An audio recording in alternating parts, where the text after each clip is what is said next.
नमस्ते साथियों, साहित्य सेतु यूट्यूब चैनल में आप सभी का फिर से स्वागत है, अभिनंदन है। मैं आपका साथी बालकिशन शर्मा फिर से उपस्थित हूँ एक नई क्लास लेकर के।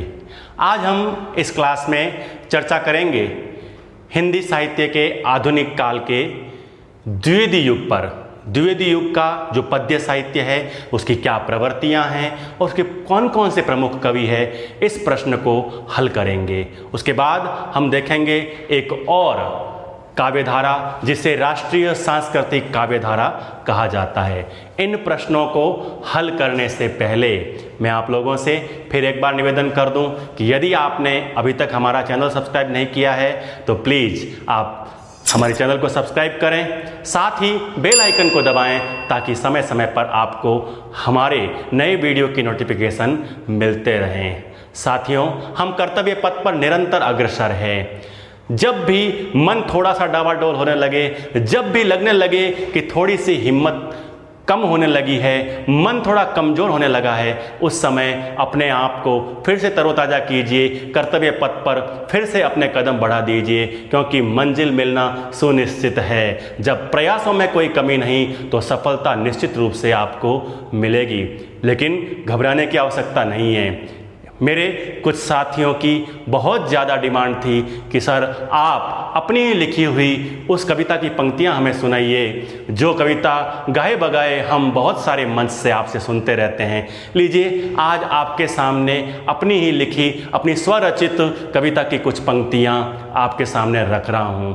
कविता की पंक्तियां बहुत लंबी चौड़ी है, लेकिन उसकी 4 पंक्तियां मैं आपके सामने रखता हूं। कुमार विश्वास जी की तर्ज पर लिखी हुई मेरी कविता, उसकी पंक्तियां कुछ इस प्रकार है। नहीं रुकना नहीं झुकना अगर मंजिल को है पाना, नहीं रुकना नहीं झुकना अगर मंजिल को है पाना, नहीं जब साथ कोई हो तो पल भर भी न घबराना, नहीं जब साथ कोई हो तो पल भर भी न घबराना, अभिमन्यु के वंशज हो न दिल से ये भुला देना, अभिमन्यु के वंशज हो न दिल से ये भुला देना, ये जीवन का महाभारत तुम्हें है जीत कर जाना, ये जीवन का महाभारत तुम्हें है जीत कर जाना। साथियों, मंजिल बहुत दूर है, सफ़र अभी लंबा है।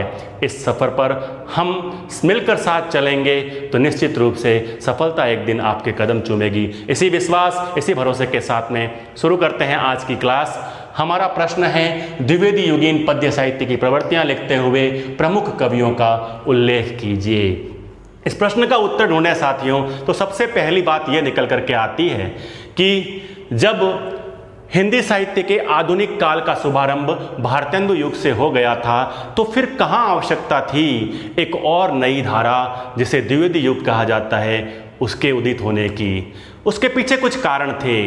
भारतेंदु युग में पुनर्जागरण निश्चित रूप से होना शुरू हुआ था, लेकिन अभी भी जाग तो गए थे, कुछ सुधार होना बाकी था। हमारे कुछ व्यूअर ने प्रश्न पूछा था, जागरण सुधार काल क्यों कहते हैं द्विवेदी युग को?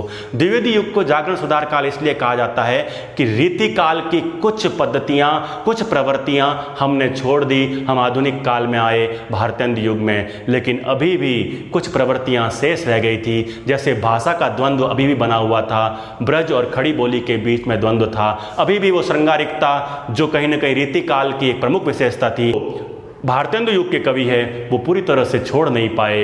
अभी भी राष्ट्रीयता का जो स्वर था वो इतना प्रखर नहीं हो पाया जितना होना चाहिए था। कहीं न कहीं राष्ट्रभक्ति और राजभक्ति का मिश्रण अभी भी था। इन सब चीज़ों में अभी भी सुधार होना बाकी था। इसीलिए आगे बढ़े और 1900 से लेकर के 1920 तक की अवधि को डॉक्टर नगेंद्र के अनुसार 1918 तक माना जाता है वैसे सामान्य तौर पर, लेकिन 1920 तक की इस अवधि को हम कहें तो सरस्वती के प्रकाशन को 1903 से जब महावीर प्रसाद द्विवेदी ने संभाला, तब से हिंदी काव्य जगत में जितने भी सुधार हुए उसे जागरण सुधार काल की संज्ञा देना बिल्कुल ठीक है। हम देखेंगे कि किस प्रकार से द्विवेदी युग की कुछ प्रवृत्तियां हमारे सामने निकल करके आती है, कौन कौन से इस युग के प्रमुख कवि है।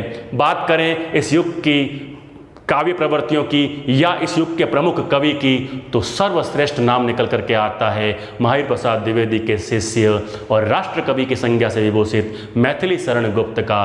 और मैथिली शरण गुप्त की जब बात करते हैं तो उनकी प्रसिद्ध रचनाएं साकेत और भारत भारती की स्वतः ही स्मृति आने लगती है। बंधुओं, इसमें हम देखेंगे कि किस प्रकार से एक पृष्ठभूमि तैयार हुई, कौन कौन सी ऐसी चीज़ें थी जो द्विवेदी युग के उदय का कारण बनी, कुछ बिंदुओं के साथ। शुरू करते हैं आज के इस प्रश्न का उत्तर कुछ इस प्रकार से हैं। और अधिक प्रखर हो गए। देखिए कुछ बिंदु लिखे हैं हमने द्विवेदी युग के आधार में, मतलब द्विवेदी युग आखिर क्यों शुरू हुआ, क्या कारण रहे, उसकी आधार भूमि कैसे तैयार हुई।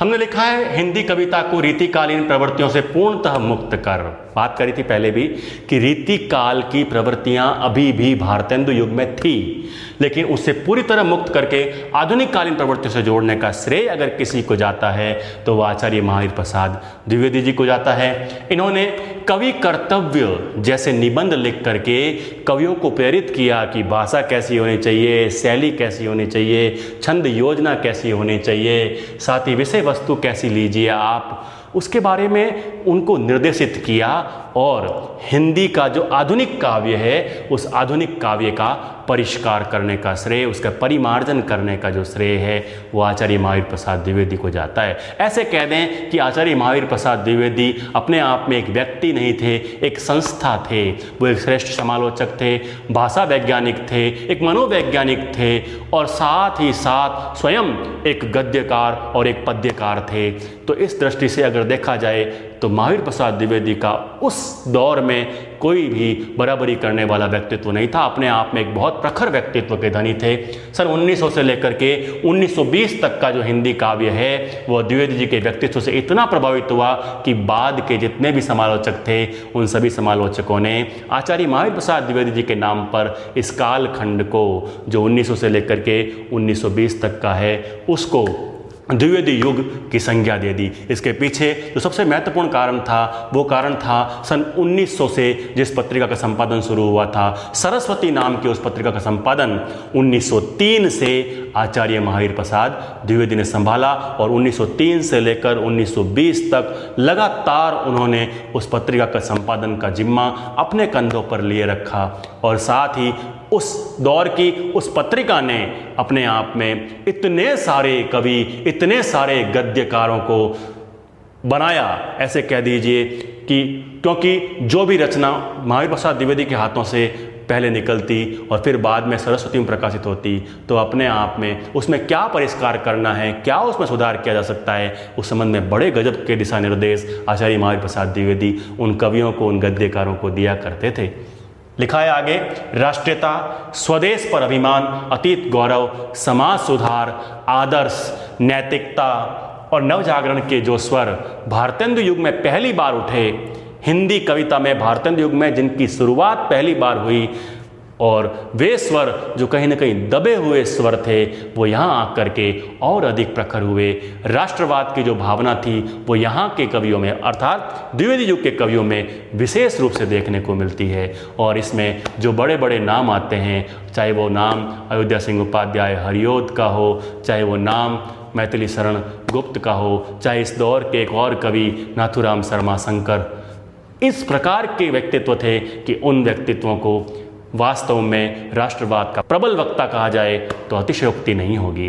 देखते हैं इस युग की कुछ काव्य प्रवृत्तियाँ वो चीज़ होती है जो पूरा काव्य परिवेश हमारे सामने रख देती है। मिटाता हूँ मैं इन तथ्यों को, उम्मीद है आपने इन तथ्यों को लिख लिया होगा। मेरे साथ साथ आप इन तथ्यों को लिखते रहिए। बंधुओं, बात इतनी सी दिमाग में मत रखिएगा कि क्या ये सारे प्रश्न आएंगे परीक्षा में। परीक्षा में ये प्रश्न आए ना आए, क्योंकि परीक्षा में प्रश्न 4 आने हैं, लेकिन मेरे पास अगर वो 4 प्रश्न होते तो मैं आपको वो 4 ही प्रश्न लिखवा देता, आपके गुरुजी भी आपको लिखवा देते वो 4 प्रश्न और काम हो गया होता। लेकिन यह वो यात्रा है, मैंने पहले ही कहा था, जिस यात्रा को हमें बहुत लंबे समय तक तय करना है, क्योंकि आप 12वीं करने के बाद में जितने भी पायदान इसमें चढ़ते जाएंगे, हिंदी साहित्य की इस यात्रा में आनंद आता जाएगा। मिटाता हूँ मैं इन तथ्यों को, बढ़ते हैं आगे भविष्य की इस तैयारी के लिए और देखते हैं कुछ काव्य प्रवृत्तियाँ द्विवेदी युग से संबंधित। 10वां बिंदु लिखते हैं, छंदों का वैविध्य, अर्थात छंदों की विविधता। विविध प्रकार के छंदों का प्रयोग इस काल में होता था। द्विवेदी युग की कुछ मुख्य काव्य प्रवृत्तियां हैं आपके सामने। इन 10 प्रवृत्तियों को अगर हम ढंग से समझ लें तो हमें द्विवेदी युग के बहुत सारे कवि और उनके काव्य की विशेषताओं का ज्ञान हो जाता है। इन 10 बिंदुओं को ध्यान से आप लोग समझिएगा।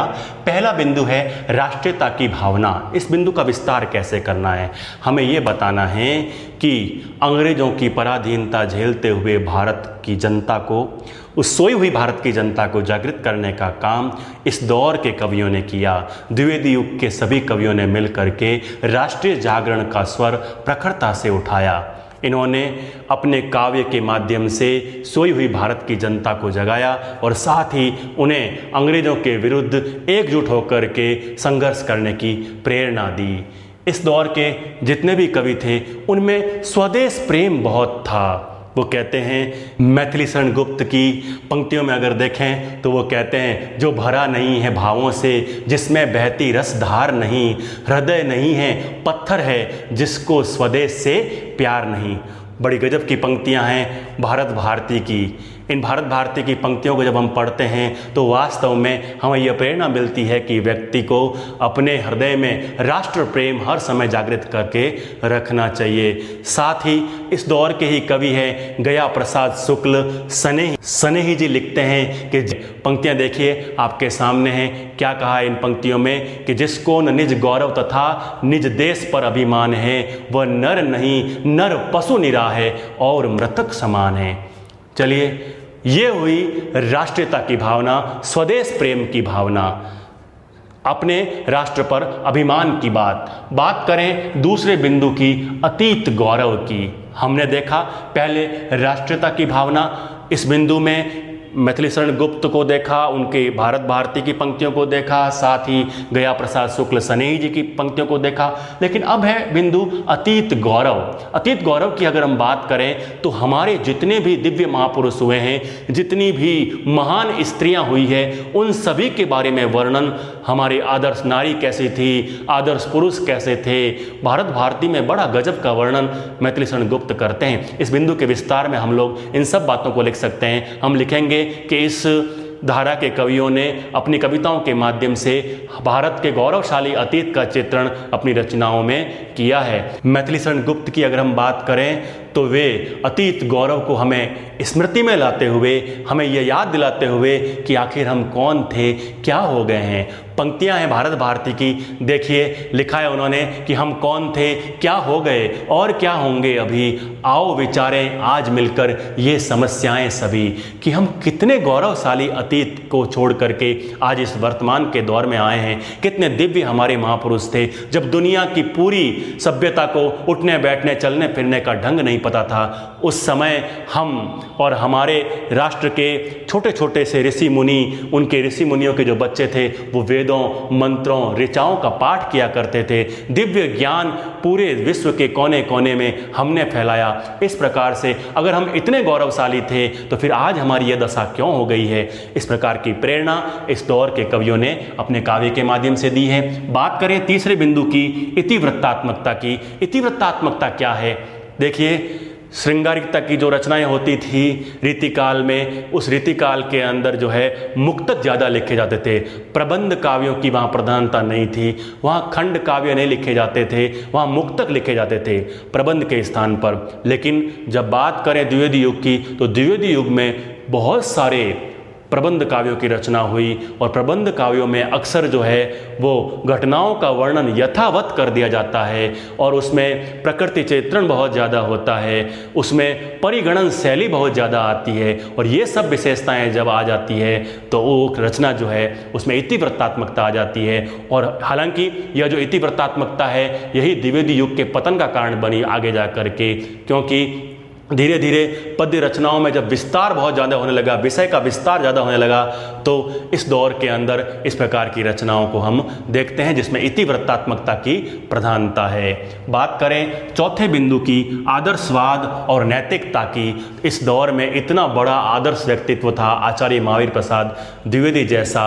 वो इस दौर के कवियों को प्रेरित करते थे कि हमें किस प्रकार की रचनाएं लिखनी चाहिए, हमारा नैतिक आचरण जो है उसको ध्यान में रख करके उन रचनाओं को पढ़ करके हमारे देश की जो भावी पीढ़ी है उसको क्या शिक्षा मिल सकती है, इस प्रकार की रचनाएं हमें लिखनी चाहिए। देखिए मित्रों, हम लिख सकते हैं कि रीतिकालीन कविता में जहां राधा कृष्ण जो है वो श्रृंगार रस के नायक और नायिका के रूप में चित्रित कर दिए गए, यहाँ आते आते जब हम अयोध्या सिंह उपाध्याय हरिओद की रचना प्रिय प्रवास को पढ़ते हैं और साथ में आगे की जो काव्य धारा है उस काव्य धारा के अंदर और भी कुछ रचनाकार आते हैं, उद्धव शतक पढ़ें, चाहे हम भ्रमरदूत पढ़ें, उन सब रचनाओं में जो द्विवेदी युग या द्विवेदी युग के साथ चलने वाली सांस्कृतिक काव्य धाराओं में लिखी गई थी उसमें कहीं ना कहीं राधा को लोक सेविका के रूप में प्रस्तुत किया गया है। कृष्ण का जो रूप कहीं ना कहीं लोक रंजक के रूप में था वो यहाँ लोक नायक बन करके हमारे सामने आते हैं। तो इस प्रकार से यह नैतिकता का संदेश, यह आदर्शवाद का जो संदेश है वो आचार्य महावीर प्रसाद द्विवेदी की प्रेरणा से ही मिलता है। साथ ही हम बात करें इसी आदर्शवाद और नैतिकता की तो हमारे सामने जूही की कली का उदाहरण आता है। निराला का नाम सुना है हम सभी ने। हम उदाहरण दें कि निराला जी द्वारा जब जूही की कली रचना लिखी गई और उसे सरस्वती में प्रकाशित करवाने के लिए लाए तो आचार्य महावीर प्रसाद द्विवेदी ने उस रचना को लौटा दिया। उन्होंने कहा कि मैं इस प्रकार की अश्लील रचना नहीं छापूंगा।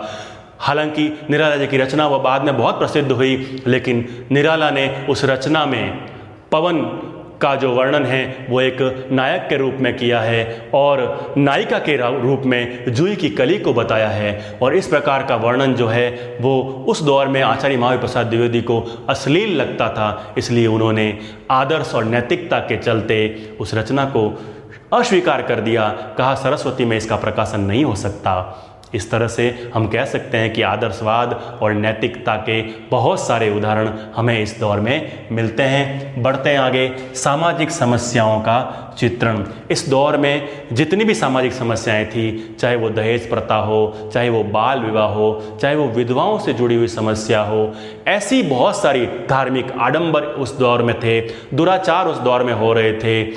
लोग धर्म के नाम पर जो है कितने कितने प्रकार के अनैतिक आचरण करते थे। उस दौर में इन सभी बातों को इस काव्य में वर्णित किया गया। इन समस्याओं का निरूपण इस दौर के कवियों ने किया। हम बात करें नाथुराम शर्मा शंकर की रचना गर्भरंडा रहस्य की, तो उन्होंने बताया है कि किस प्रकार से हमारे यहाँ बाल विवाह की जो एक प्रथा है उसमें पुत्री के जन्म से पूर्व ही उसका रिश्ता तय हो जाता है। और कई बार तो हालात ये पैदा होते हैं मित्रों कि एक पुत्री पैदा होने से पहले ही विधवा हो जाती है। गर्भरंडा रहस्य कि वो गर्भ में ही विधवा हो जाती है। और साथ ही एक उदाहरण दें, अगर मैथिली शरण गुप्त की रचना भारत भारती की पंक्ति का, तो वो नारी के जिस स्वरूप को हमारे सामने रखते हैं, वो कहते हैं कि हमारी जो भारत की अतीत में जो गौरवशाली नारियां थी उनके क्या उदाहरण थे और आज स्त्री की क्या दशा हो रही है। वो लिखते हैं अपनी भारत भारती में, बड़ी सुंदर पंक्तियां हैं। पंक्तियां आपके सामने हैं मित्रों। लिखते हैं, अबला जीवन हाय तुम्हारी यही कहानी। क्या लिखा है कि अबला जीवन हाय तुम्हारी यही कहानी, आंचल में है दूध और आंखों में पानी। ये मैथिली शरण गुप्त की भारत भारती की वो पंक्तियां हैं जो कहीं ना कहीं उस दौर में नारी की दुर्दशा का चित्रण करते हैं। वो कहते हैं कि नारी को जो गौरवशाली पद मिलना चाहिए उसके लिए हमें प्रयत्न करना होगा, समाज में जागृति लानी होगी। इस बिंदु का विस्तार इस प्रकार से किया जा सकता है, इसको आप लिखें। जो पद्य की पंक्तियां जितनी भी आपको बताई जा रही है, इन पद्य की पंक्तियों को आप अपने पास में लिख लें, ताकि हम उत्तर में इन पद्य पंक्तियों को जब डालेंगे, पद्य पंक्तियां जिस उत्तर में होती है ना साथियों, उस उत्तर में अक्सर नंबर देने वाला जो है नंबर देने को मजबूर हो जाता है। बढ़ते हैं आगे। बात करें प्रकृति चित्रण की तो इस दौर के कवियों ने बड़ा सुंदर सा प्रकृति चित्रण किया है। हम इस दौर की ही एक बहुत प्रसिद्ध रचना है प्रिय प्रवास, अयोध्या सिंह उपाध्याय हरिओद, जो खड़ी बोली के पहले महाकवि कहलाते हैं, उनकी रचना प्रिय प्रवास की जो आरंभिक पंक्तियां हैं, पंक्तियां आपके सामने हैं, देखिए। दिवस का अवसान समीप था, इन पंक्तियों से वो प्रिय प्रवास का शुभारंभ करते हैं। लिखते हैं, संध्या काल का वर्णन कर रहे हैं, कहीं ना कहीं जो है सूर्यास्त हो रहा है और चंद्रमा अपनी छटा बिखेर रहा है। बड़ी गजब की पंक्तियां देखिए। दिवस का अवसान समीप था, गगन था कुछ लोहित हो चला, तरु शिखा पर थी अब राजती, कमलिनी कुल वल्लभ की प्रभा। कमलिनी कुल वल्लभ, कमलिनी कुल का वल्लभ, वल्लभ ये होता है पति। कमलिनी कुल, कमलिनी किसको देखकर खिलती है? कमलिनी खिलती है चंद्रमा को देख करके। तो कमलिनी कुल वल्लभ की प्रभा चारों ओर फैल रही है, दिवस का अवसान हो रहा है। इस प्रकार से प्रकृति चित्रण किया है। बड़ा गजब का प्रकृति चित्रण का यह पद है जिससे प्रिय प्रवास शुरू होता है। पंक्तियां आपके लिए महत्वपूर्ण हो जाती है क्योंकि कई बार पंक्तियां देख करके साहित्य के प्रश्न पत्र में पूछ लिया जाता है, 12वीं के विद्यार्थियों को नहीं, जो कंपटीशन एग्जाम की तैयारी कर रहे हैं उनको, कि यह पंक्तियां किस रचना की है। हमने द्रुत विलंबित छंद के उदाहरण में ये पंक्तियां देखी थी। साथ ही बात करें हम प्रकृति चित्रण की ही, तो आप एक और उदाहरण दीजिए कि प्रकृति चित्रण में इस दौर के सबसे बड़े कवि मैथिली शरण गुप्त भी पीछे नहीं रहे हैं। मैथिली शरण गुप्त अपने भारत भारती में माँ भारती की वंदना करते हुए बड़ा सुंदर सा माँ भारती का चित्रण प्रस्तुत करते हुए लिखते हैं, नीलांबर परिधान हरित पट पर सुंदर है, सूर्य चंद्र युग मुकुट मेखला रत्नाकर है, नदियां प्रेम प्रवाह फूल तारा मंडल है, बंदी जन खग वृंद शेष फन सिंहासन है, करते अभिषेक पयोध है बलिहारी इस वेश की, हे मातृभूमि तू सत्य ही सगुण मूर्ति सर्वेश की। वास्तव में बड़ा गजब का मातृभूमि का प्रकृति चित्रण करते हुए मातृभूमि का महिमा मंडन, उसके स्वरूप का चित्रण हमारे सामने रखते हैं। इस बिंदु के विस्तार में हम इसको भी उद्धृत कर सकते हैं। यह छप्पय छंद है, छप्पय छंद का जो उदाहरण है आपके सामने रखा गया। बढ़ते हैं आगे, बात करें काव्य रूपों की विविधता की। इस दौर में अलग अलग प्रकार के काव्य रूप थे, प्रबंध भी लिखे गए, मुक्तक भी लिखे गए, और साथ ही साथ खंड काव्यों की अगर हम बात करें तो खंड काव्य बहुत ज़्यादा लिखे गए हैं। 19 खंड काव्य तो मैथिली शरण गुप्त ने ही लिख दिए। इसलिए इस बिंदु के विस्तार में हम लिखेंगे कि काव्य के जितने रूप होते हैं वो सभी रूप हमें इस दौर के कवियों में, इस युग के कवियों में देखने को मिलते हैं। चाहे वो प्रबंध हो, चाहे वो मुक्तक हो, चाहे खंड काव्य हो, अलग अलग प्रकार के काव्य रूपों का दर्शन हमें इस दौर के कवियों में होता है। साथ ही बताएं अगले बिंदु में अनुवाद की प्रवृत्ति की बात करें मित्रों, तो इस दौर में अनुदित रचनाएं लिखने का भी दौर था। स्वयं मैथिली शरण गुप्त ने माइकल मधुसूदन के काव्यों का अनुवाद किया है। तो बात करें अनुवाद की तो इस दौर में श्रीधर पाठक की 3 रचनाएं आपके सामने हैं। पहली रचना है, आप देखिए, लिखा है हर्मिट का उन्होंने अनुवाद किया है एकांतवासी योगी नाम से। बाद में एक रचना आती है डेजर्टेड विलेज, और इस डेजर्टेड विलेज रचना का नाम आपके सामने है, ये भी गॉड स्मिथ की रचना है। और डेजर्टेड विलेज का उन्होंने अनुवाद किया है उजड़ ग्राम नाम से। और तीसरी जो रचना है गॉड स्मिथ की, इसका नाम है द ट्रैवलर, और द ट्रैवलर का अनुवाद उन्होंने श्रांत पथिक नाम से किया है। इस प्रकार से इन तीनों रचनाओं को आप उद्धृत करें, रचनाएं आपके सामने हैं, इन रचनाओं को आप उद्धृत करें, लिखें कि इस युग में अनुदित रचनाएं लिखने का भी चलन था, और अनुदित रचनाएं लिखने में श्रीधर पाठक की इन अनुवाद किए हुए इन अनुदित रचनाओं का आप निर्देश जरूर करें। बढ़े आगे, भाषा द्वंद्व की समाप्ति की बात करें तो इस दौर में, इस दौर से पहले की बात करें तो भारतेंदु युग में भाषा द्वंद्व की स्थिति थी। भाषा का शुद्ध स्वरूप नहीं था, भाषा अभी भी खड़ी बोली और ब्रज के बीच में कहीं ना कहीं रस्साकसी चल रही थी। पद्य में जहाँ अब भी ब्रज भाषा थी, गद्य में वहाँ खड़ी बोली का प्रयोग हो रहा था। लेकिन जब बागडोर संभाली महावीर प्रसाद द्विवेदी जी ने, तो द्विवेदी जी ने भाषा परिष्कार का काम किया, भाषा द्वंद्व की स्थिति को समाप्त किया। उन्होंने निर्देशित किया उस दौर के कवियों को कि आप काव्य भाषा में भी खड़ी बोली का ही प्रयोग करें ताकि भाषा शुद्ध हो सके, उसका संस्कृत निष्ठ परिमार्जित परिष्कृत रूप सबके सामने आ सके। इस बिंदु के विस्तार में हम लोग ये लिखेंगे कि भाषा द्वंद्व की स्थिति समाप्त हुई, अब पद्य और गद्य दोनों में ही खड़ी बोली का प्रयोग होने लगा। बढ़े आगे और देखते हैं छंदों का वैविध्य। छंदों का वैविध्य इस बिंदु के अंतर्गत जब हम देखते हैं तो हमें नजर आता है कि इस दौर में जितने भी छंद है, विविध प्रकार के छंदों में रचनाएं लिखी जाने लगी, चाहे वो हरिगीतिका हो, चाहे वो शिखरणी हो, चाहे वो वंशस्थ हो, चाहे शार्दूल विकृतम हो। उस दौर के अंदर जितने भी छंद हैं उन सभी संस्कृत के प्रमुख छंदों में रचनाएं इस दौर के कवियों ने भी लिखी है। तो इस प्रकार से हम द्विवेदी युग की प्रमुख काव्य प्रवृत्तियों का उल्लेख करें, साथ ही हम बताएं कि द्विवेदी युग के कौन कौन से प्रमुख कवि हैं और उनकी कौन कौन सी रचनाएं हैं। बढ़ते हैं आगे, मिटाता हूं मैं इन बिंदुओं को और देखते हैं हम कुछ कवि और उनकी प्रमुख रचनाएं। एक रचना लिखते हैं द्वापर, एक और रचना लिख देते हैं विष्णुप्रिया। वैसे तो बात करें मैथिली शरण गुप्त की तो इन्होंने 19 खंड काव्य लिखे हैं। मैं कुछ नाम आप लोगों को लिखवा रहा हूं ताकि आप आसानी से याद कर पाएं। बात करें मैथिली शरण गुप्त की तो आप बताएं इस युग के सर्वश्रेष्ठ कवि, राष्ट्र कवि की संज्ञा से विभूषित मैथिली शरण गुप्त। चिरगांव झांसी में इनका जन्म हुआ।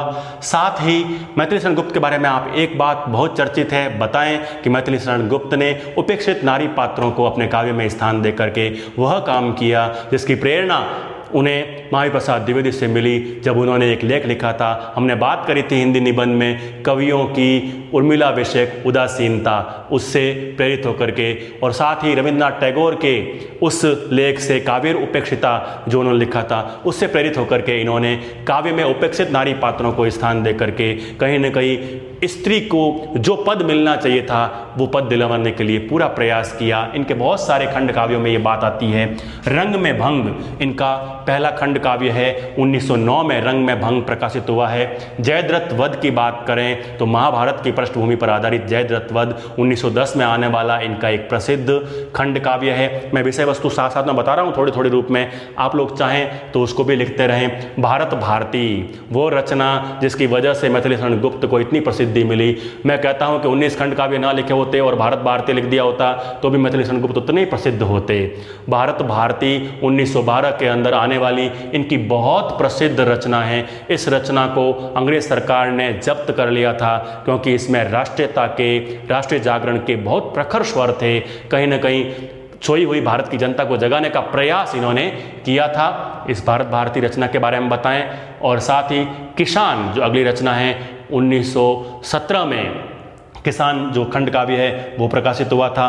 पंचवटी की बात करें फिर बात होती है रामचरितमानस की पृष्ठभूमि पर आधारित, राम कथा पर आधारित, भगवान राम के छोटे भाई लक्ष्मण और विशेष रूप से उर्मिला उनके चरित्रों को उजागर करने वाली रचना पंचवटी 1925 में प्रकाशित होने वाला इनका एक खंड काव्य है। अनग इनका एक और खंड काव्य है। बात करें गुरुकुल की, गुरुकुल और विकट भट्ट 1929 में प्रकाशित होने वाले, पंचवटी भी 1925 है, अनग भी 1925 ही है। 1929 में गुरुकुल सिख धर्म से संबंध रखने वाली इनकी जो खंड काव्य की कृति है गुरुकुल, उसका वर्णन है। विकट भट्ट जो एक राजपूत सरदार जोधपुर के, उसकी लगातार 3 पीढ़ियों का जो संघर्ष है उसका वर्णन किया है विकट भट्ट में। मारवाड़ की कथा है इसलिए ध्यान रखिएगा। 1929 में ही प्रकाशित होने वाला यह एक प्रसिद्ध खंड काव्य है। बात करें साकेत की तो साकेत जो है वो 1931 में प्रकाशित होने वाला इनका बहुत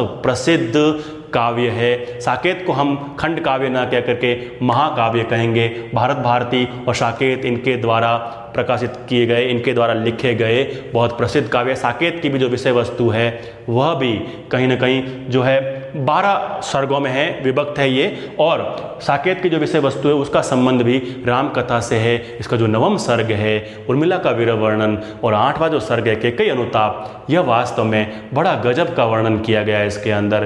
केकई अनुताप में जब केकई पश्चाताप करती है उसमें वो गजब की पंक्तियां लिखते हैं, थूके मुझ पर त्रिलोक के भले ही थूके, जो कोई कह सके कहे क्यों चूके। और उर्मिला का वीर वर्णन जब करते हैं तो उस समय मैथिली शरण गुप्त उर्मिला को वो पद दे देते हैं जो कहीं ना कहीं तुलसीदास जैसे बड़े कवि भूल गए थे। उन्होंने माँ सीता का वर्णन तो खूब किया लेकिन उर्मिला को उन्होंने उपेक्षित रख दिया।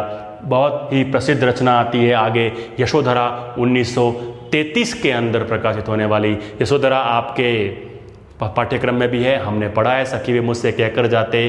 गौतम बुद्ध की जो पत्नी है, सिद्धार्थ की जो पत्नी है यशोधरा, उसके चरित्र का उन्नयन करने के लिए यशोधरा खंड काव्य लिखा है। द्वापर 1936 में द्वापर की रचना होती है। इसकी विषय वस्तु भी कहीं ना कहीं नाम से ही पता चल रहा है, जो है कृष्ण भक्ति से संबंधित है ये रचना, और इसमें जो महाभारत की विषय वस्तु है उसको उभारा गया है। बात करें इनकी अंतिम रचना विष्णुप्रिया की, विष्णुप्रिया थी मित्रों, आपकी जानकारी के लिए बता दूं, गौरांग चैतन्य महाप्रभु, उनकी पत्नी विष्णुप्रिया, और विष्णुप्रिया, गौरांग चैतन्य महाप्रभु को दुनिया जानती है, लेकिन उनकी पत्नी का नाम विष्णुप्रिया था, ये कोई नहीं जानता। विष्णुप्रिया को भी वो पद दिलवा दिया। बहुत सारी ऐसी रचनाएं हमें मिलती है मैथिली शरण गुप्त की, जिसमें उन्होंने ऐसा काम किया जो शायद हिंदी साहित्य का कोई कवि नहीं कर पाया। इसके बाद के कवियों ने तो किया, लेकिन इसके पहले के कवियों ने शायद वो काम नहीं किया। मैथिली शरण गुप्त को छोड़ते हैं पीछे, बढ़ते हैं आगे, कुछ और कवि देखते हैं इस धारा के। मैं आपको जल्दी जल्दी से कुछ और कवियों का परिचय करवा दूं। एक और नाम आता है सत्यनारायण कविरत्न का। इनकी रचना है भ्रमरदूत। देखते हैं कुछ और कवि द्विवेदी युग के प्रमुख कवियों में। एक नाम आता है अयोध्या सिंह उपाध्याय हरिओद। इनके बारे में कुछ तथ्य लिखवा रहा हूँ, वो लिख लीजिएगा जल्दी जल्दी से। अयोध्या सिंह उपाध्याय हरिओद को खड़ी बोली का पहला महाकवि कहा जाता है। अयोध्या सिंह उपाध्याय द्वारा रचित जो प्रिय प्रवास है, प्रिय प्रवास का रचना काल आप चाहे तो लिख सकते हैं 1914, वैदेही वनवास का 1941। इनका रचना काल लिखवा रहा हूँ। इसमें प्रिय प्रवास में 17 सर्ग हैं और वैदेही वनवास में 18 सर्ग हैं। ये सर्ग है, सर्गों की संख्या, सर्ग यानी अध्याय, ये आप चाहे तो लिख सकते हैं। प्रिय प्रवास खड़ी बोली का पहला महाकाव्य कहा जाता है प्रिय प्रवास को, जिसकी विषय वस्तु जो है वो कहीं ना कहीं कृष्ण से संबंधित है। आप लिख सकते हैं कि महाभारत का जो विषय था, या आप ऐसे कहें कि भ्रमर गीत परंपरा के अंतर्गत आने वाला काव्य है प्रिय प्रवास। फिर वहीं वैदेही वनवास जो है, वैदेही वनवास की जब हम बात करते हैं तो नाम से पता चलता है वैदेही का मतलब होता है सीता, और सीता को जब वनवास हुआ इसका मतलब राम कथा को नए कलेवर में प्रस्तुत करने का प्रयास किया है। वैदेही वनवास रचना में रस कलश इनकी रचना है। चुपते चौपदे और चौखे चौपदे, यह भी इनकी ही रचना है अयोध्या सिंह उपाध्याय हरिओद की। तो इसलिए हरिओद जी की रचनाओं में आप याद रखें प्रिय प्रवास, वैदेही वनवास, रस कलश और चुपते चौपदे चौखे चौपदे। इस प्रकार से 4 रचनाओं को याद रख लीजिएगा। बात करें नाथूराम शर्मा शंकर की, तो नाथूराम शर्मा शंकर वो नाम है जो अपने प्रखर व्यक्तित्व के लिए अपनी व्यंग्य प्रधान भाषा के लिए जाने जाते थे इस दौर में, और इनकी प्रसिद्ध रचना है गर्भरंडा रहस्य। एक अजीब सा नाम है, आपको याद करने में भी बड़ी जो रोचकता रहेगी, इस नाम को आप याद करिएगा, गर्भरंडा रहस्य। साथ ही इनकी 2 रचनाएं और है, शंकर सर्वस्व और अनुराग रत्न लिखा हुआ है, आप इनको भी याद कीजिएगा। बात करें राम नरेश त्रिपाठी की, राम नरेश त्रिपाठी की 4 रचनाएं हैं हमारे सामने। मिलन 1917 में प्रकाशित हुई, पथिक 1920 में, मानसी 1927 में और स्वप्न 1929 में प्रकाशित है। आप लिख सकते हैं मिलन, पथिक, मानसी, स्वप्न 17, 20, 27 और 29, ये लिख लीजिएगा आप लोग। अब बात करें मिलन, पथिक और स्वप्न, ये तीनों इनके कल्पना पर आधारित प्रेम प्रधान खंड काव्य है, लेकिन मानसी जो है वह इनकी फुटकल कविताओं का संग्रह है। मानसी जो है वो कविताओं का संग्रह है, फुटकल कविताओं का संग्रह। बाकी तीनों तो क्या है बताया मैंने आपको, खंड काव्य है।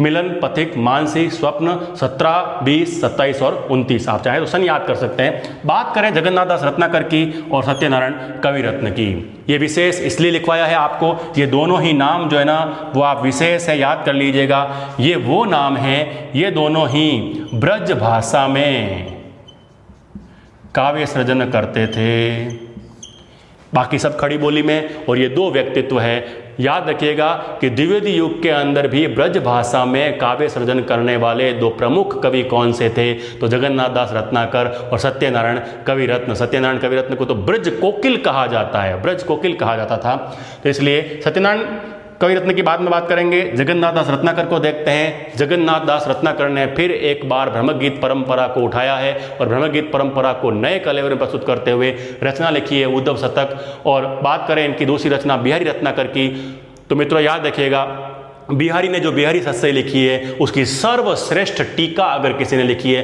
बिहारी सत्सई वो रचना है जिसकी सर्वाधिक भाषाओं में टीका लिखी गई है, देश विदेश में उसको पढ़ाया जाता है। और उसी बिहारी सत्सई के सर्वश्रेष्ठ टीकाकार है वो है जगन्नाथ दास रत्नाकर। इन्होंने अपने नाम को पीछे लगाया है रत्नाकर, बिहारी के नाम को आगे लगाया है और बिहारी सत्सई की टीका है बिहारी रत्नाकर। ये सर्वश्रेष्ठ टीकाकार है, बिहारी सत्सई के नाम है इनकी रचना का बिहारी रत्नाकर। और साथ ही बात करें सत्यनारायण कविरत्न की तो इन्होंने भी भ्रमर गीत परंपरा में आने वाले उसी काव्य को आगे बढ़ाया है। भ्रमर गीत परंपरा का ही एक काव्य है, भ्रमर दूत नाम से इन्होंने लिखा है। फिर एक बार कहीं न कहीं राधा को लोक सेविका के रूप में प्रस्तुत किया है, भारत माता के रूप में बताया है मैया यशोदा को।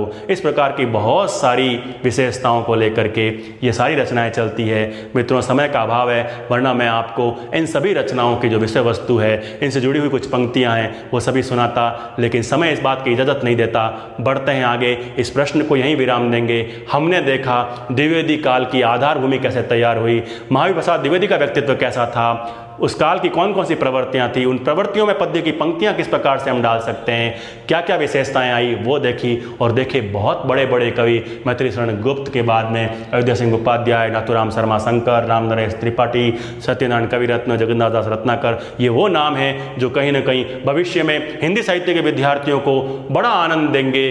बहुत बार आपको इनको पढ़ना पड़ेगा, याद करना पड़ेगा। 12वीं क्लास वो होती है मित्रों जिसमें अगर आपने बहुत अच्छे से मेहनत कर ली और इन सब चीज़ों को याद कर लिया तो भविष्य सुरक्षित हो जाता है। बढ़ते हैं आगे, मिटाता हूं इनको और लिखते हैं एक नया प्रश्न, ढूंढते हैं उसका उत्तर। प्रश्न यह है कि राष्ट्रीय सांस्कृतिक काव्य धारा पर टिप्पणी लिखिए, या उसी प्रश्न को ऐसे पूछ ले कि राष्ट्रीय सांस्कृतिक काव्य धारा के प्रमुख कवियों का परिचय दीजिए। तो उस प्रश्न का उत्तर ढूंढते हैं कि आखिर राष्ट्रीय सांस्कृतिक काव्य धारा क्या है। मिटा देता हूं मैं इन सब चीज़ों को। लीजिए एक नया प्रश्न आपके सामने, राष्ट्रीय सांस्कृतिक काव्यधारा के प्रमुख कवियों का उल्लेख कीजिए। अब हमारे लिए एक नई बात है कि राष्ट्रीय सांस्कृतिक काव्यधारा आखिर क्या है। हमने भारतेंदु युग सुना, द्विवेदी युग सुना, छायावाद सुना, छायावाद के बाद में प्रगतिवाद, प्रयोगवाद, अलग अलग तरह के वादों के नाम सुने, लेकिन राष्ट्रीय सांस्कृतिक काव्यधारा क्या है। तो इसके उत्तर में हमें यह लिखना है कि हिंदी आधुनिक काल में छायावाद, या ऐसे कहें हिंदी आधुनिक काल में द्विवेदी युग, छायावाद और छायावादोत्तर काव्य के साथ ही साथ चलने वाली एक ऐसी काव्यधारा जिसके कवियों ने राष्ट्रभक्ति का स्वर प्रखर रूप से उभारा। और इस दौर के कवियों ने या इस धारा के कवियों ने अंग्रेजों के विरुद्ध सोई हुई भारतीय जनता को जगाने का जो काम किया वह राष्ट्रीय सांस्कृतिक काव्यधारा के कवि कहलाए। अब इसमें वे कवि भी आ सकते हैं जो द्विवेदी युग के थे, चाहे वो छायावाद के थे, चाहे वो छायावाद के बाद छायावाद के साथ चलने वाली बहुत सारी छोटी छोटी जो काव्य की जो कोटियाँ थी उनसे जुड़े हुए हो, चाहे प्रगतिवाद या प्रयोगवाद के दौर के कवि हो, लेकिन उनमें बात यह है कि राष्ट्रीयता की भावना होनी चाहिए। राष्ट्रीयता और भारतीय संस्कृति की बात को लेकर के जिन्होंने केवल वही काव्य सृजन किया, ऐसे कह सकते हैं कि इन कवियों में, जैसे हम उदाहरण के तौर पर देखें तो माखनलाल चतुर्वेदी का नाम आता है जिनको एक भारतीय आत्मा ही कहा जाता है। तो इस प्रकार से सुभद्रा कुमारी चौहान हो, चाहे माखनलाल चतुर्वेदी हो, या उस दौर के और भी बहुत सारे कवि आएंगे, बालकृष्ण शर्मा नवीन आते हैं जो बहुत तेज, और सबसे बड़ा नाम आता है इसमें दूसरे राष्ट्र कवि रामधारी सिंह दिनकर का, जिनको अनल का, ओज और औदात्य का कवि कहा जाता है। तो एक प्रकार से हम ये कह सकते हैं कि राष्ट्रीय सांस्कृतिक काव्यधारा में उन कवियों को रखा जाता है जिन कवियों ने केवल राष्ट्रवाद का स्वर ही अपनी कविताओं के माध्यम से उस स्वर को ही उभारा है, प्रखर किया है, अपनी कविताओं के माध्यम से सोई हुई भारतीय जनता के मानस को टटोला ही नहीं है, उस मानस को झकझोर दिया और इतना जागृत कर दिया कि अंदर एक आग सी जगा दी और उस आग को कहा है ना, जैसे हम रामधारी सिंह दिनकर की जब पंक्तियां पढ़ते हैं, रामधारी सिंह दिनकर की जब काव्य पंक्तियों को हम लोग पढ़ते हैं तो हमारे सामने आता है कि वास्तव में दिनकर जी ने जो काव्य लिखा है वह काव्य अपने आप में उच्च कोटि का काव्य है। दिनकर जी की जब परशुराम की प्रतीक्षा की हम पंक्तियां देखेंगे तो हमें लगेगा कि वास्तव में इनको अनल ओज और औदात्य का कवि कहना बिल्कुल ठीक है। देखते हैं इस युग से, ये युग नहीं है, ये अपने आप में एक काव्य धारा है। इस बात को हमें ध्यान रखना है। जिन्होंने राष्ट्रवाद का स्वर उभारा वो राष्ट्रीय सांस्कृतिक काव्य धारा के भारतीय संस्कृति और भारत राष्ट्र के प्रति प्रेम, दो ही स्वर इनकी कविताओं में विशेष रूप से देखने को मिलते हैं। लिखते हैं कुछ बिंदु इसके उत्तर में। हिंदी काव्य जगत में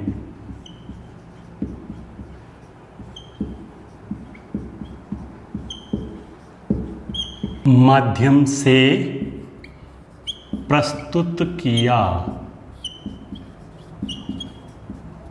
देखिए, राष्ट्रीय सांस्कृतिक काव्यधारा क्या है, उसकी थोड़ी सी विषय वस्तु को आपको उन कवियों का वर्णन करने से पहले लिखना चाहिए। आप बताएं कि हिंदी काव्य जगत में द्विवेदी युग, छायावाद और छायावादोत्तर युग के समानांतर एक ऐसी काव्यधारा चली जिसे राष्ट्रीय सांस्कृतिक काव्यधारा के नाम से जाना गया।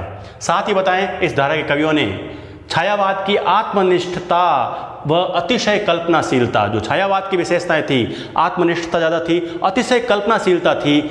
उस दौर में हालावाद चल रहा था, छायावाद के साथ ही एक दौर चल रहा था। 1933 से 1936 के बीच में 3-4 साल के लिए एक ऐसा दौर आया जिसमें रूहानी भावों, प्रेम और मस्ती का काव्य लिखा गया।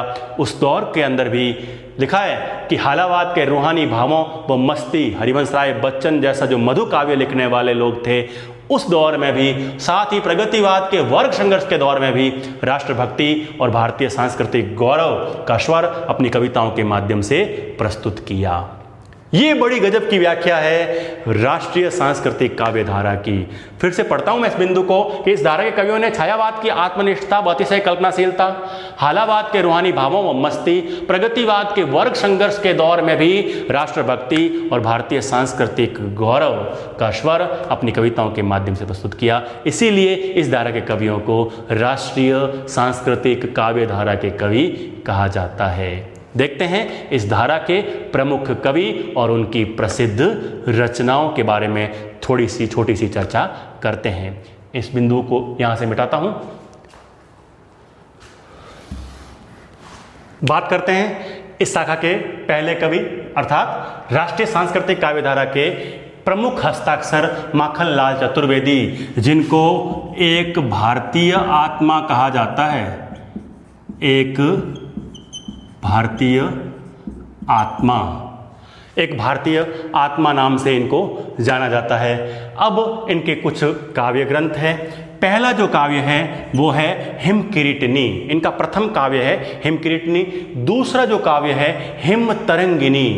इस काव्य पर जो 1949 में प्रकाशित हुआ था, नोट करिएगा 1949 में यह प्रकाशित होता है, 1949 में, और 1955 में 1955 में पहला जो हिंदी भाषा का साहित्य अकादमी है, भारतीय जो साहित्य अकादमी जो पुरस्कार देती है भारतीय भाषाओं में मिलता है वो, और सभी प्रकार की भारतीय भाषाओं में दिया जाता है। उनमें से जो हिंदी का पुरस्कार है वो 1955 का साहित्य अकादमी इनको मिला है। कौन सी रचना पर? याद रखिएगा, इनकी हिमतरंगिनी नामक रचना पर मिला है। 1949 में प्रकाशित हुई है। 1955 का जो साहित्य अकादमी है, हिंदी भाषा का पहला साहित्य अकादमी मिला है, और यह गौरव प्राप्त हुआ है एक भारतीय आत्मा नाम से विख्यात माखनलाल चतुर्वेदी को। इनकी कुछ रचनाएं हैं, माता और समर्पण। कुछ प्रसिद्ध इनकी कविताएं हैं, जिनमें से पुष्प की अभिलाषा बहुत प्रसिद्ध रचना है इनकी, पर्वत की अभिलाषा और कैदी और कोकिला। पुष्प की अभिलाषा की कुछ पंक्तियां देखिए आपके सामने हैं। चाह नहीं, क्या लिखा है कि चाह नहीं सुरबाला के गहनों में गूंथा जाऊं, चाह नहीं सुरबाला के गहनों में गूंथा जाऊं, और चाह नहीं प्रेमी माला में बिंद प्यारी को ललचाऊं, चाह नहीं प्रेमी माला में बिंद प्यारी को ललचाऊं, चाह नहीं सम्राटों के चाह नहीं सम्राटों के सब पर हे हरि डाला जाऊं, और चाह नहीं देवों के सिर पर चढ़ूं और भाग्य पर इठलाऊं। आगे लिखा है कि मुझे तोड़ लेना वनमाली, उस पथ पर तुम देना फेंक, मातृभूमि पर शीश चढ़ाने जिस पथ जावे वीर अनेक। क्या गजब की पंक्तियां लिखी है। पुष्प की अभिलाषा रचना है माखनलाल चतुर्वेदी की। इस रचना का आनंद लिया आप लोगों ने। आप चाहें तो इसकी पंक्तियां भी लिख सकते हैं। साथ ही पर्वत की अभिलाषा इसी प्रकार से पर्वत की अभिलाषा रखता है। कैदी और कोकिला बड़ी शानदार रचना है इनकी, जिसमें एक कैदी जो है कोकिला से पूछता है कि कोयल तू बोल, तू बता देश के क्या हालात हैं, मैं तो जेल में हूँ लेकिन देश में क्या हो रहा है। क्या गजब का वार्तालाप कैदी और कोयल के बीच में होने वाला कैदी और कोकिला नाम से है। पहले पाठ्यक्रम में थी ये रचनाएं, इनका निर्देश कीजिएगा। बढ़ते हैं आगे दूसरे कवि की ओर। राष्ट्रीय सांस्कृतिक काव्यधारा के दूसरे कवि के रूप में रामधारी सिंह दिनकर। रामधारी सिंह दिनकर को दूसरा राष्ट्र कवि कहा जाता है। ये कुछ तथ्य है जो आप लिखेगा। दूसरा राष्ट्र कवि, इनको ओज और अनल का कवि, अनल का कवि भी कहा जाता है। ओज और औदात्य का कवि भी कहा जाता है। ये राष्ट्र कवि होने के साथ साथ में ओज और औदात्य कवि हैं, अनल के कवि है। ये कुछ विशेष उपमाएं हैं जो रामधारी सिंह दिनकर को मिली हुई है। इनकी कुछ रचनाएं हैं। रेणुका, हुंकार, रसवंती, द्वंद्व गीत, कुरुक्षेत्र। कुरुक्षेत्र के बारे में आप लोगों ने पढ़ रखा है। द्वितीय विश्व युद्ध की पृष्ठभूमि पर आधारित जो है रचना है कुरुक्षेत्र है। यशोधरा इनके द्वारा लिखा गया एक और प्रसिद्ध काव्य है। यशोधरा ही हमने पढ़ा था जब मैत्री शरण गुप्त की बात करी थी, इन्होंने भी लिखा है। रश्मि रथी कर्ण के जीवन पर आधारित जो है बड़ा सुंदर काव्य है रश्मि रथी, जो दिनकर जी की रचना है। उर्वशी, उर्वशी वो रचना है जिस रचना पर इनको ज्ञानपीठ मिला है। ये दूसरे व्यक्ति है जिनको ज्ञानपीठ पुरस्कार मिला है 1972 में। 1968 में प्रथम ज्ञानपीठ मिला था सुमितनंदन पंत को, उनकी रचना चिदम्बरा पर, और दूसरा जो ज्ञानपीठ मिला है वो मिला है उर्वशी नामक रचना पर।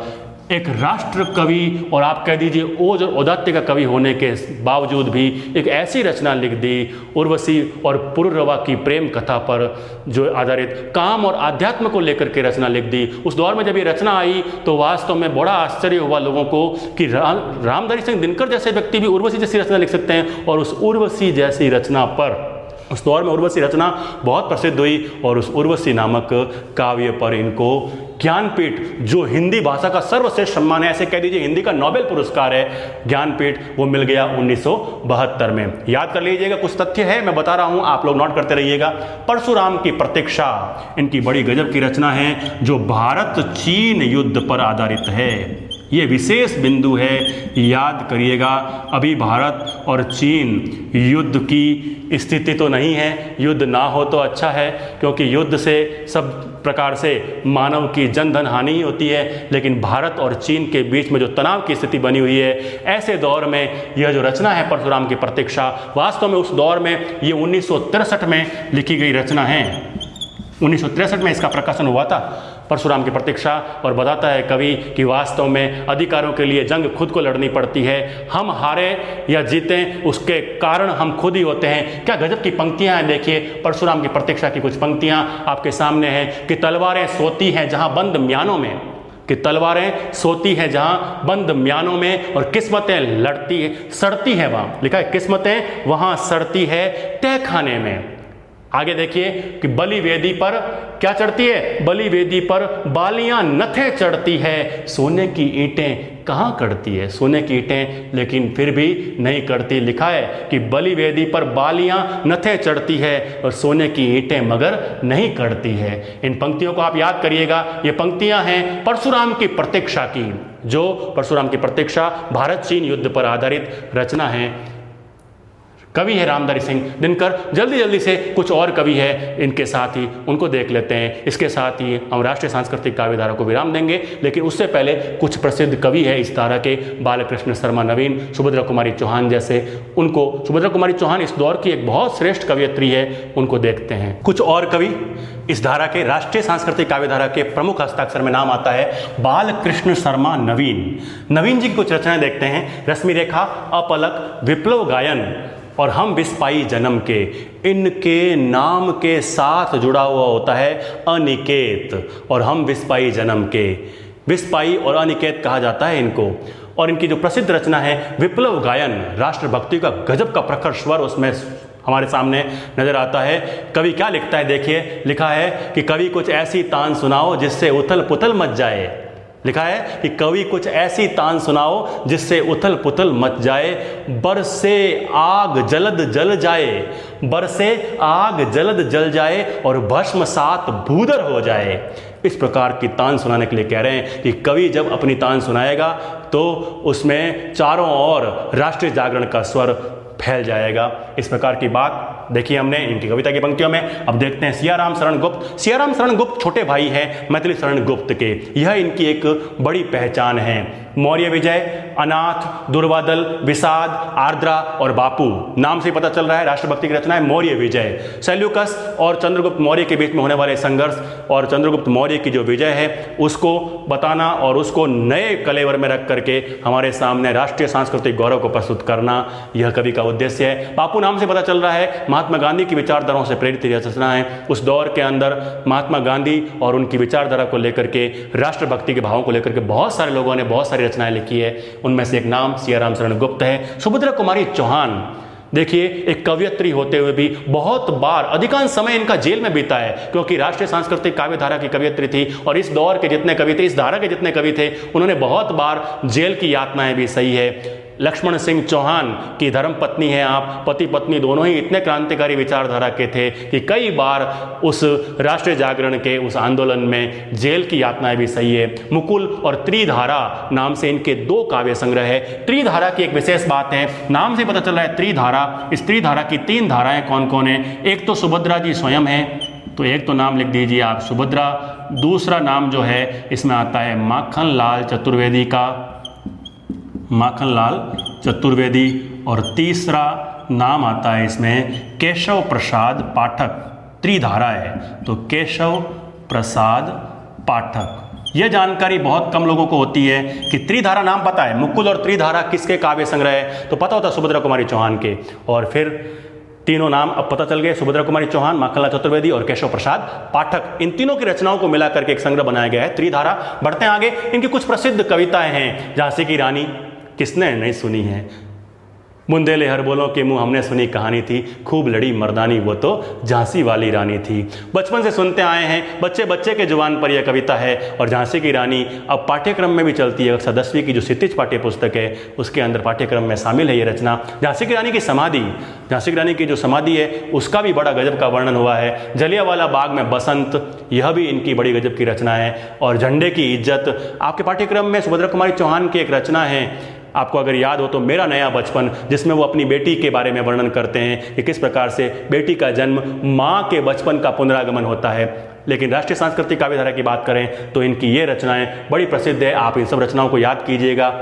इन रचनाओं के साथ में राष्ट्रीय सांस्कृतिक धारा के प्रमुख कवियों को यहीं विराम देते हैं। यह एक अल्प विराम है, कहीं भी कोई चीज़ पूर्णता को प्राप्त नहीं करती। फिर मिलेंगे कभी, इस दौर के कवियों को पढ़ेंगे और बढ़ते हैं आगे। और लेता हूँ एक बार तो मैं आप लोगों से विदा। देखेंगे अगले वीडियो में कुछ और नए प्रश्न, उनका हल ढूंढने की कोशिश करेंगे। तब तक के लिए विराम देते हैं आज की क्लास को। और जाते जाते आप लोगों से फिर से निवेदन कर दूं कि यदि अब तक आप इस साहित्य सेतु परिवार के स्थायी सदस्य नहीं बने हैं तो आप प्लीज़ बाहर लिंक से ही वीडियो देखकर ना जाएं, आप इस परिवार के सदस्य बन जाएं। सब्सक्राइब करें इस चैनल को और हमारा वीडियो अच्छा लगे तो आप लाइक करें। और इसी के साथ धन्यवाद, फिर मिलेंगे। जय हिंद।